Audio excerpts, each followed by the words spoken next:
sebelah sini, bapak-bapak sini, ibu-ibu.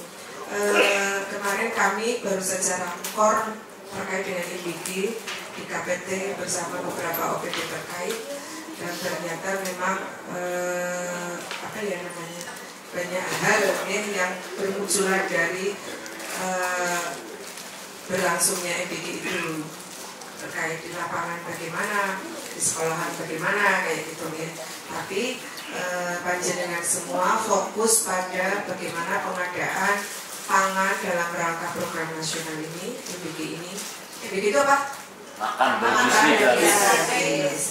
Tahu semua nggak kalau ini adalah program nasional? Tahu. Programnya Pak Presiden kita ya, merupakan salah satu dari nawacita, dan ini sudah semakin banyak ya, terutama di Kabupaten Brebes ini sudah 12 mau ke 16 dan rencananya sampai 70 sekian seperti itu kemarin kata perwakilan dari kementerian. Nah, dari fenomena ini dengan insya Allah nih, dari ini mungkin sampai ke depannya juga akan menggeluti usaha dan menjadi bagian dari IBG gitu ya. Maka di sini kita harus punya komitmen bersama ya, bagaimana keamanan pangan di IBG dan higiene sanitasnya terjaga untuk dapat menghasilkan pangan yang aman ya, bergizi ya, dan sehat. Itu nanti juga ada materi terkait dengan gizi ya, ada petugas gizi kita itu di belakang. Manusia, packing, pengangkutan, ya Pak. Habis pengangkutan nanti diambil juga, gitu ya. Dan juga pencucian. Ya, jadi di sini butuh banyak tenaga, butuh banyak kerja tim. Ya, ini dengan nggak kerja sendiri itu tapi tim.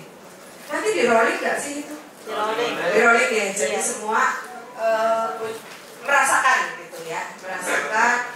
Kan ada yang berangkat malam kan? Jadi nanti ada yang berangkat malam, ada yang berangkat pagi, tapi bisa di rolling gitu ya. Jadi Bapak Ibu semua, kami mohon maaf Kepala Dinas kami dan Bapak Kabid tidak bisa menghadiri pembukaan pada hari ini, tapi dengan tidak mengurangi rasa hormat ya, acara pelatihan pangan olahan siap saji bagi SPPG Jati Barang. Jati Barang lagi ya? Karena rencananya nanti di Jati Barang itu juga ada.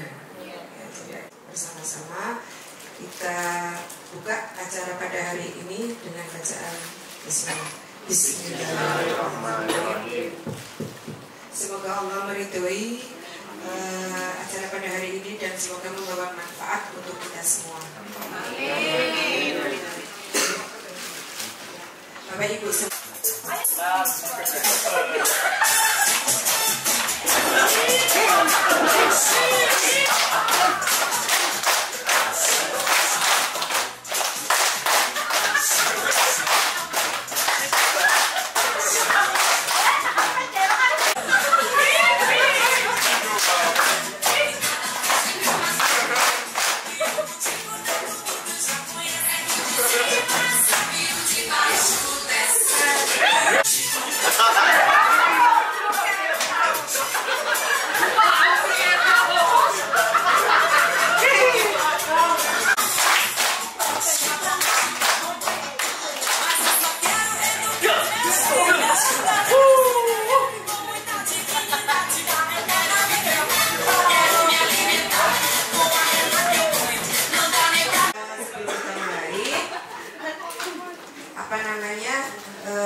Kita punya komitmen belajar ya untuk hari ini ya.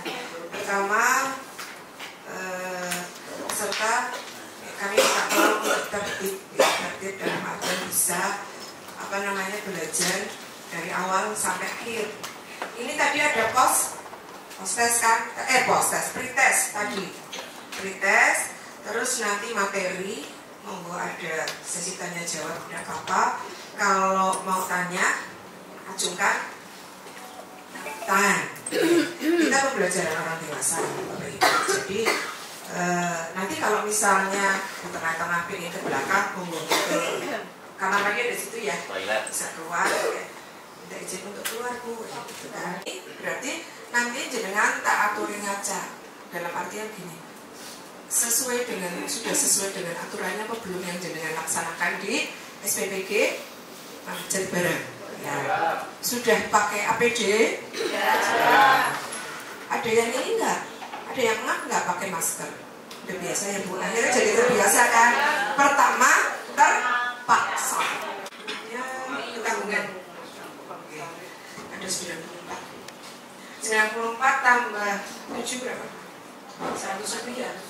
101. Itu yang 94 dirawat di RSUD Insinyur Soekarno. Dan setiap hari dipakai. Ya. Apalagi pada saat mengolah makanan ini, terutama yang di bagian masak, bagian masak dari dapur, harus sering cuci tangan pakai sabun ya, apabila ada dari step pengolahan yang satu pindah ke step pengolahan yang lain, misalnya dari tadi ngadoni ya Bu ya, terus mau kan tapi beda-beda ini ya, pembersihan kan sendiri. Pembersihan berapa orang? 10. Kalau yang masak 9. Itu ada di waktu yang sama ya Pak? Berarti beda waktu. Masak dulu dik ya, masak dulu ya, pembersihan kan nanti ya. Jadi di situ kalau di pembersihan butuh yang cepat. Ya semua kita harus kerja sat gitu ya, sat. Karena memang kita dibatasi oleh waktu, ya kan? Berapa kali masak itu? 3 kali, ya 3 kali masak. 4, setengah 5. Setengah matang? Iya. Makannya jam setengah 5. Untuk SD. Dimakannya jam berapa itu? 8 sampai jam 9. Istirahat pertama nih? 9, setengah 5, setengah 7, setengah 8. Ya oke. Jadi makanan itu punya waktu minimal sebenarnya 4 jam. Kalau ini masih di bawah baca masih aman. Nah ini KLB keracunan pangan yang masih menjadi momok untuk kita di bidang kesehatan masyarakat Bapak Ibu ya. Jadi jangan sampai terjadi keracunan pangan, karena keracunan pangan ini punya resiko tinggi untuk keluar itu pada saat ada proses pemasakan yang secara massal banyak. Beda kan tadi saya bilang masak sedikit sama masak banyak, resikonya tinggi yang masak banyak. Nah SPPG ini masak banyak ini ikutin. Dan jasa boga yang digolongkan untuk minimal 60 itu akan mendapatkan sertifikat pelatihan keamanan pangan olahan siap saji. Tapi sertifikatnya nggak bisa masuk bank Bu. Saya takutnya kalau sertifikat bisa diubah, oke, gitu kan? Dimasukkan ke bank, jangan bisa utang dapat uang, karena nggak jadi kerja di situ gimana? Ya, jadi maaf, nggak bisa masuk bank. Saya nggak kasih utang kan. Terus ini penjama pangan adalah istilahnya yang dengan itu yang ada punya kontak dengan makanan secara langsung dengan peralatan masak, ini buat yang masak ya, dan permukaan kontak dengan pangan secara keseluruhan itu kita namakan penjama pangan. Mas Yudi atau Mbak ini berkoordinasi dengan Labkes, terus makanan, air, ya, dan rusak alat, ya, itu harus memenuhi syarat. Sebelum masuk ke materi selanjutnya, perkenalkan dulu, nama saya Novianti Hidayah, mungkin biasa dipanggil dengan Novi. Saya petugas gizi di Puskesmas Jatibarang.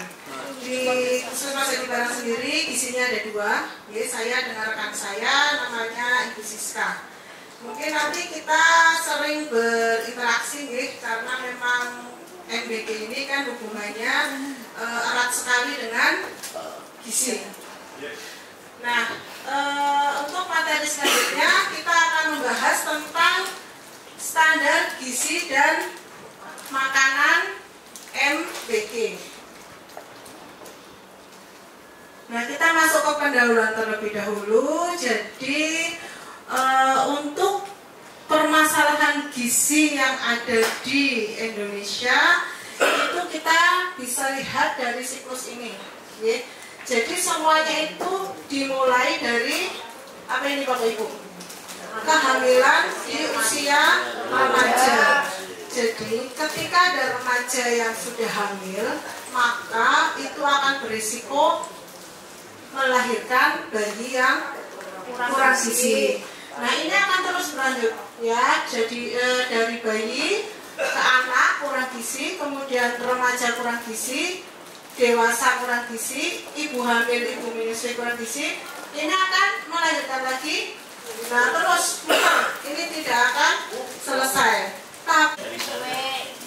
Nah kemudian permasalahan gizi di Indonesia itu kita punya yang namanya triple. Triple itu berarti ada 3. Yang pertama ini undernutrition atau kekurangan gizi. Ini biasanya terlihat dari badannya yang kurus, ya kecil. Nah, kalau mikronutrien ini biasanya tidak terlihat karena ini bisa diketahui kalau dicek melalui tes laborat. Contohnya adalah di sini mengalami penyakit yang namanya anemia.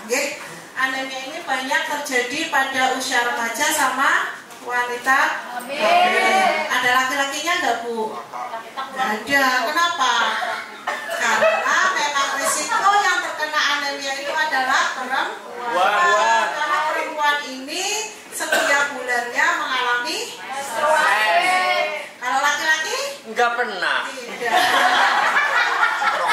Sehingga diharapkan itu menjadikan suatu pembelajaran ya bagi keluarga, bagi anak-anak semua, bahwa makan yang bergizi seperti ini sebetulnya. Nah kemudian di bidang pendidikan, dengan terpenuhnya gizi maka otomatis anak-anak akan meningkat prestasinya. Karena anak-anak yang kurang gizi, anak-anak yang anemia itu susah untuk konsentrasi karena di kelas itu mereka ngantuk, terus mulai lesu begitu ya, jadi tidak bergairah ya. Kayak gitu ya, sayurnya juga mungkin bisa berubah-ubah. Kemudian untuk standar gizinya, nah ini jenis makanan, menunya adalah lengkap dengan gizi seimbang. Misalnya comprengnya ditaruh di mana-mana. Kan sudah selesai disambut. Iya. Oh, cemplungan banyu. Terus ngangkatnya berapa lama itu? Pakai sarung tangan ya, dipsingkai pakai sarung tangan anti panas itu ya. Oh iya, itu jangan lupa kalau nggak debus nanti Mas. Anti panas itu Pak. Ya barangkali lupa nggak dipakai, cepetan. Kami ganti kulit. Nah, yang terakhir drilling atau diangin-angini kan setelah itu dilap. Nah ini penyimpanan peralatan penjaga pangan yang melakukan pembersihan sanitasi. Peralatan harus menyimpan peralatan dalam kondisi yang baik. Udah dicuci dengan baik, tadi sudah dikeringkan, baru penyimpanannya di dalam yang lantai mandi. Bener apa orang Mas? Salah. Ya, sudah ada tempatnya ya. Jadi ditaruh di tempat rak-rak khusus ya. Kalau bisa dijaga kebersihannya, kalau bisa tertutup ya tertutup. Misalnya dalam ruang, udah ya, sudah rapi ya. Itu di mepet tembok barangkali serpihan cat juga kan kalau bergesekan seperti itu. Ini jarak tinggi maksimal langit-langit juga sama ternitnya 60 cm. Jadi nggak boleh misalnya palet sampai nyimpen sok sampai tinggi banget. Nah itu takutnya kan merugi juga ya Bu. Bukan pas nyetok berasnya langsung kemarin tangga nyetok berasnya aman insya Allah. Cuma tinggal tertutup. Ini penggunaan palet dan rak kontainer yang tertutup lebih disarankan. Tadi kan sudah tertutup ya dengan plastik ya, tapi diusahakan kalau rusak nanti segera lapor. Atau misalnya ada compreng misalnya karatan gitu ya Mas, kan kelihatan ya kalau nanti misalnya udah 3 tahun apa berapa ternyata ada pergantian, itu harus segera dilaporkan soalnya itu kan sebagai cemaran juga. Senang memang, makanya kemarin saya pesan ke Pak Fauzan juga atau ke Mas Amrin dulu, kalau bisa kerja sama desa untuk diangkut tiap hari. Tapi sudah dilaksanakan ya tiap hari ya, tinggal pembersihan dalam ruangnya biar nggak itu. Apalagi yang bagian penyucian juga Mas, biasanya kan Pak, misalnya pakai wastafel ya, ada saringannya ya, itu jangan sampai ada sisa makanan yang nyemplung di situ. Itu nanti kecoa juga senang di situ juga, seperti itu. Jadi sampai benar kalau bisa dipastikan kebersihannya. Soalnya barangkali ada kecoa, masaknya sudah benar dari proses produksi, pas pemakingan itu nggak sengaja kecoa lari mungkin masuk ke situ. Nah tadi SPPG itu tujuannya baik, cuma nyari-nyari kesalahannya gampang ya Bu. Jepret sekarang media sosial seperti itu. Jadi nanti kalau amit-amit lah, semoga nggak dijadi barang luar. Jadi kita titip itu aja. Nah ini terima kasih, materinya sudah selesai cepat ya Bu, tadi 15 menit. Satu lagi ya Bu, materi dari saya.